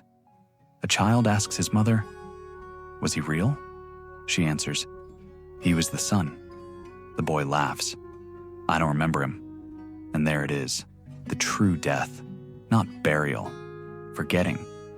Later, in a craftsman's shop, you see a statue newly carved, the late pharaoh in flawless form, regal, serene, untouched by age or doubt. Not how he looked, the craftsman admits, how he should have looked. You nod, because that's the point. The dead do not need truth. They need shape. They need something for the living to hold. That night, you walk the palace halls. They're quieter now. The boy king sits with his advisors. He listens. He speaks carefully. He laughs sometimes. He corrects errors without raising his voice. But sometimes, when he thinks no one watches, he touches the ring on his finger, the one given to him by the dead pharaoh, heavy with jade, heavy with expectation, heavy with the weight of eyes still watching from beneath stone. You know the burden of it, and you watch him carry it well. You pause at the Hall of Ancestors. Before the statue you once saw being carved, the closed lips, the small nose, the eyes that do not blink. You stare into its face and think, he did it. He made it through. Not untouched, not unchanged, but remembered. And in Egypt, that is the goal. Not peace, not glory, memory. And you are part of that memory now. The story continues, the dust resettles, and Egypt endures. You wake to the same sun, the same Nile, the same prayers etched into the walls of temples centuries ago. And yet, something has shifted, subtly, softly, as if the sand itself, after years of restless wind, has finally decided where it wants to settle. The rhythm here is changing, though most cannot name it. Most walk the streets, light their lamps, offer their prayers, and feel nothing unusual. But you notice. The boy Pharaoh is no longer a boy. He carries himself differently now, less like someone wearing borrowed grandeur, and more like someone who's grown into his own skin. His steps are firm, but not arrogant. His words are measured, but no longer rehearsed. Confidence, yes, but not the kind worn as armor. The kind that comes naturally, like calluses or wisdom teeth. One morning you follow him as he oversees the restoration of the Temple of Khonsu, long battered by floods, neglect, and time's slow hunger. There are no grand pronouncements, no demands for golden altars or towering idols.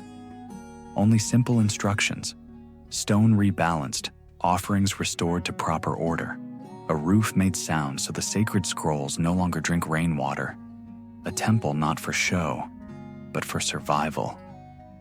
You hear a noble whisper behind a sleeve. He rules like he's building for ghosts. Perhaps that's true. Perhaps he is.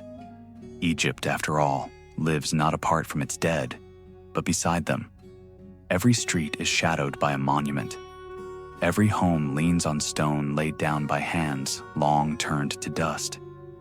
Every prayer whispers two names, one for the living, one for those who are gone. Even the scribes feel it. In the quiet archive hall, you find one pausing, brush hovering midair over a fresh scroll of royal names. He looks up at his colleague. Do we add the old pharaoh here? A shrug. Depends if we want them to remember. That same day, a foreign diplomat from the Aegean arrives. Blonde beard, terrible sandals, a jar of olive oil in one hand, a dagger inlaid with mother of pearl in the other. Gifts for the great son of Egypt, he says in halting Egyptian. The pharaoh accepts them with the calm grace expected of kings. A nod, a polite word of thanks, a measured smile. But when the foreigner leaves, he mutters under his breath, one day, they'll all call him a god. You laugh softly, not mocking, just amused, because yes, they might. Foreigners have always loved to turn what they do not understand into myth. Later, the pharaoh beckons you into a sealed room beneath the palace. Few ever enter. The air is cooler here, dense with the scent of parchment, limestone, ink. The walls are unfinished. Chalk sketches still cling where frescoes were never completed. A map of stars sprawls across one side, tangled lines noting orbits, angles, forgotten names of constellations. He shows you his collection, not treasure, but ideas, plans, designs scratched into plaster. One is a pyramid, sharp and precise. Too old-fashioned, he says, almost fondly. Another, a temple without walls, just pillars open to the wind. Too vulnerable. Finally, he gestures toward a simple figure, a statue with no name, no inscription. That one, he says, that's the one I want. You ask, a statue? He smiles. Not the statue, the idea, the memory, something they'll argue about 1,000 years from now. He laughs, soft and tired. Let them disagree. That's how you know you mattered. Some historians would later debate whether this pharaoh planned his legacy or simply lived long enough for it to crystallize around him. Some said he courted myth deliberately. Others believed he simply endured until time polished his memory into something brighter than truth. You think of the Hall of Ancestors, of the mask sealed beneath stone. You think, perhaps both are true. One night, beneath a moon pale as bone, the pharaoh leads a private procession across the river to the west bank. No fanfare, no mourning crowds, just torchlight, the soft chant of priests, and the steady shuffle of sandals on dust. They stop at a tomb already sealed in stone and silence. He lays a lotus blossom at its threshold and says nothing, because there's nothing left to say. Everything has already been said. Long after the others have departed, you linger alone. You stand before the stone door one last time, press your palm against the cool surface, and whisper into the hush. They remember you. The wind shifts as if in answer. You do not imagine it. A week later, a scholar from the north presents a device, newly invented, gleaming in polished brass, that measures star angles with greater precision than ever before. The pharaoh listens carefully. Use it on the tombs, he orders. The scholar blinks. Why? To ensure they still align with the stars. Our dead deserve good company. That's the thing about Egypt. Even science serves memory. Back at the palace, you overhear a young guard telling a story to a servant boy. They say the dead pharaoh never truly died. Oh? He walks the halls at night, straightening the crowns on statues, checking the offering bowls. Does he speak? Number Just nods, like he approves. You smile. You don't believe in ghosts. But approval? That's powerful. A few days later, wandering the streets, you pass children tossing ivory dice beneath faded awnings. An old woman sells amulets shaped like the pharaoh's death mask. For protection, she claims. For boldness. Someone asks, are they real? She shrugs. Feels like it. You buy one. Not because you believe, but because he would have found the question amusing. At sunset, you climb the steps of the temple once more. Below you, the city burns gold and crimson. The Nile gleams like a sword unsheathed beneath the sky. Somewhere beyond your sight, beneath stone and mountain, lies a man who tried to be a god. Or perhaps a god who understood too late he was merely a man. You sit. No hymns, no offerings, just the sound of wind brushing across stone and the soft echo of sandals as the new pharaoh passes by without a word. He does not need to speak. He knows you understand, and you do, because Egypt is not built of stone and sand alone. It is built of memory. And you? You belong to it now. You have long since stopped counting the moons. Months pass, years perhaps, but you do not know how many. Time here is not marked by calendars, nor by proclamations, nor even by the grand festivals that once split the year into ceremonial pieces. Here, time blurs, not because you are weary, nor because life is dull, but because this land, this Egypt, was never truly meant to follow the rhythms of clocks. Here, the days flow into one another like ink into papyrus. Seasons slide past, not with fanfare, but with quiet persistence.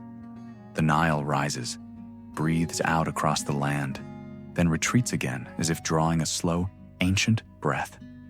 Again and again. Temples crumble by grains and by gusts. Paint peels from the faces of gods who once demanded incense and song.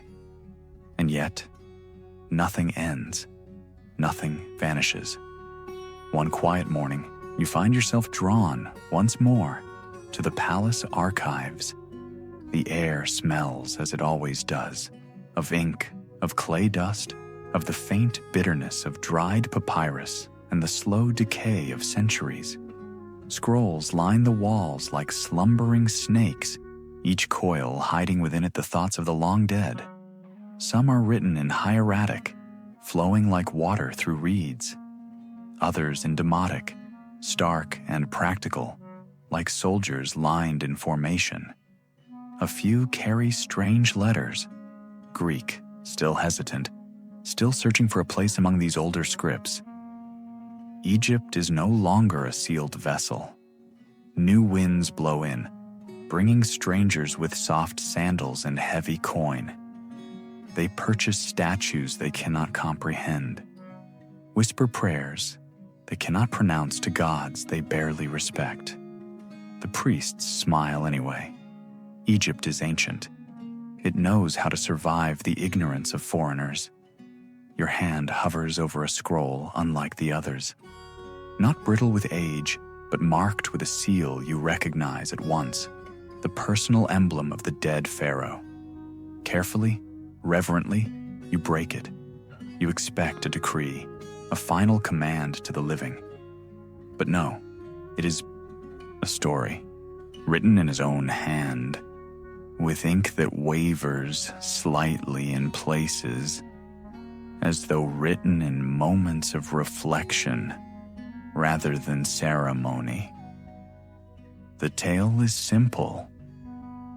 A fisherman, a crocodile, two old creatures, weathered by river and sun, conversing not of conquest nor glory, but simply of water, of seasons, of the strange patterns of existence.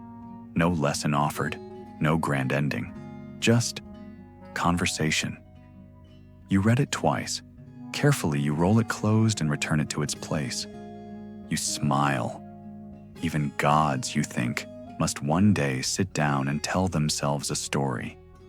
Outside, laughter rises through the palace streets. Not mourning, but joy. The living pharaoh, 5 years now into his reign, has opened a new granary, dedicated fresh water pumps to feed the southern fields. The people cheer. Flowers scatter beneath the wheels of his chariot. A child clambers up, laughing, caught and set down gently by a guard who grins despite himself. Egypt continues to Egypt, and beneath it all, beneath the banners and the noise, the dead pharaoh's legacy still hums like a lyre string beneath calloused fingers. A new temple rises east of Thebes, not grand, not imposing. Modest columns, a single statue, not upright, stern, commanding as tradition demands, seated, relaxed, almost smiling. You visit the site beneath the baking sun. The artisan speaks with the humility of one who shapes stone into memory. Not for worship, he explains, for remembering. A pause, thoughtful. So they will know he was not always marble. Your hand brushes the statue's stone fingers, warm from the sun's touch. Not divinity, simply time. That afternoon, the current pharaoh debates with his architects. One plan calls for deeper canals, richer harvests. Another, for restoring a crumbling temple to honor gods already half forgotten. I cannot do both, he says. A vizier asks, what would your father have chosen? The pharaoh thinks, long, carefully. I will choose what he could not. And that, you realize, is the weight of legacy. Not imitation, not duty alone, but evolution. The living must reach where the dead could not. Evening finds you again wandering the halls of the library. A girl, barely 12, painstakingly copies passages from the Book of the Dead beneath the flickering light of an oil lamp. Her father lingers nearby, fingers worrying the hem of his tunic. Why teach her this so young? You ask.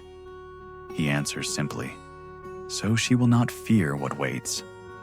Egypt teaches thus: knowledge is not merely power, it is armor against the inevitable.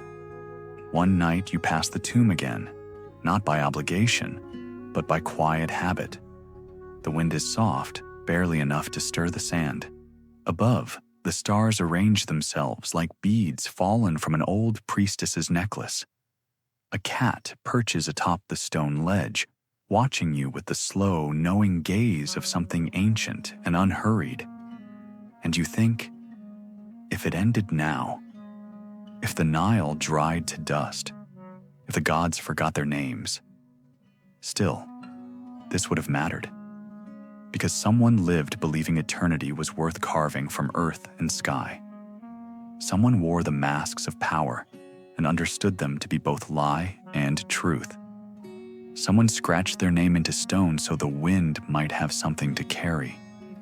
You descend from the heights, back toward the city's glimmering lights, soft as fireflies trapped in amber.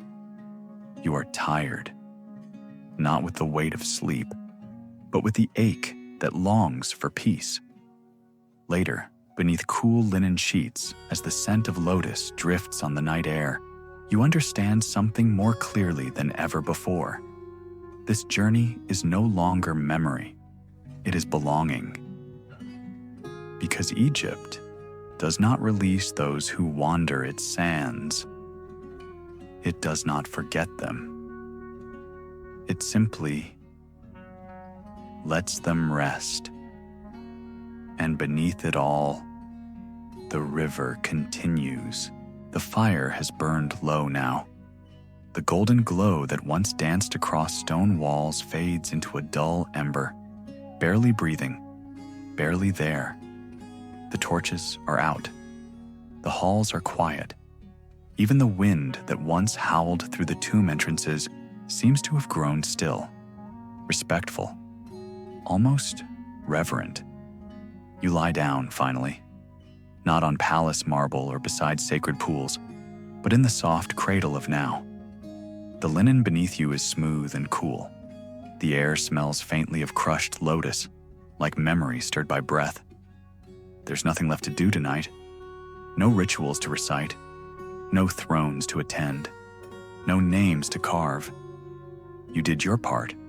You walked alongside the eternal. You bore witness to a god's last heartbeat and a boy's first vow.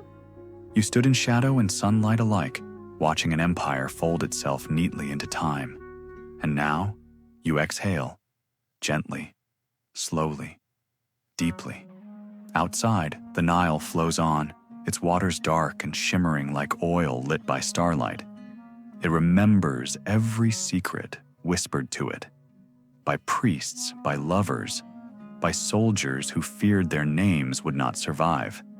But the river never forgets. Neither do you. Close your eyes and drift. Drift back to the painted corridors where jackals watched with onyx eyes. Drift through the temple colonnades where voices rose like smoke. Drift beneath those velvet night skies where stars drew maps only the dead could read. And in the middle of it all, see him again, the one who ruled not with thunder, but with quiet, not with fire, but with weight, a god not born, but earned. He is not speaking now. He doesn't have to. His silence is a monument. His breath has become the wind. And maybe, just maybe, he is still walking. Through the dreams of those who remember, through the shadows of statues not yet carved, through you. Yes, you. Because Egypt never needed worshipers. It needed witnesses. People who would carry stories. People who would not look away. People who could watch the light fade without fear. And tonight, you are that witness. You saw it all. The glory, the rot, the beauty, the burden. And you did not turn away. So let the hush settle now. Let the dust blanket your thoughts. Let time do what it does best. Fold things gently, like papyrus sealed in oil. You are safe here. You are part of something vast, older than scripture, stronger than stone, quieter than gods. You are history's heartbeat, a soft, steady rhythm, still pulsing. So sleep. Let your dreams be filled with the warm sun over Thebes, the soft call of cranes above temple rooftops, the sound of sandals brushing against ancient stone. Sleep, and know this: you were there, and you were never forgotten.